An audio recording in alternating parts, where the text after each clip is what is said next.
would say that he'd worked with, who'd been in makeup, Eddie Murphy couldn't get enough of it.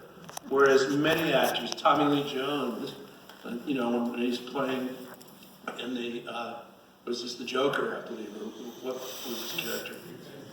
Right, Two-Face, another Rick Baker makeup. He said he couldn't get Tommy Lee to wear the contact lens. You know, that's a big deal. Rick's a perfectionist, and he put me in these contact lenses. In that scene when where I wake up, when you're scared by that, that's kind of a big scare. But those are glass lenses, and they hurt. They're glass and they're painted yellow, wolf yellow, and you can't see out of them, and they're glass. And you kind of go, can we get these out now? A few more minutes, just a few more minutes. Just a few more minutes. So, anyway. That's awesome. I think can we do one more? Yeah, we got time for one more. Yes, sir, you're there at the mic. Well, you mentioned John Landis kind of playing his card as a former stuntman. Did it ever come up, his experience running around in his own gorilla suit in his first movie, Schlock? Yeah, that's interesting. Yeah, I don't know if any of you have seen Schlock. He talks about it in a very funny way. But that's how he met Rick. He and Rick Baker go back to their, Super 8 days.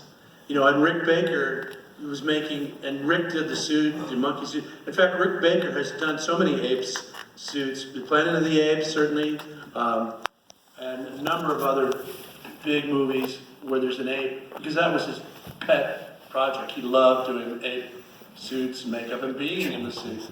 And John, too, was, he had to start somewhere, similar to Spielberg, in that they make these little almost home movies. And Schlock was a little, their first endeavor. And Rick talks about, the makeup. He was using his mother's oven to bake the different prosthetic things that he needed out of his mother's oven.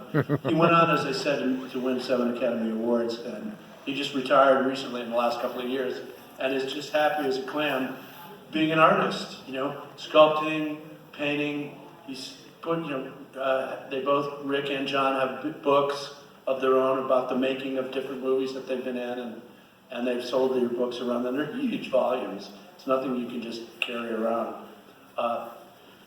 So that's where they met, and they continue to work together, and and it's so funny because John still pokes fun at Rick. Rick's a quiet, introverted guy. Landis is the opposite.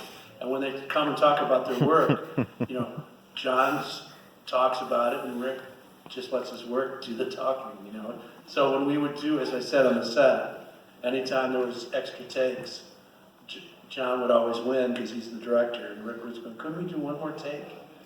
Can we just do one more take of the hand moving?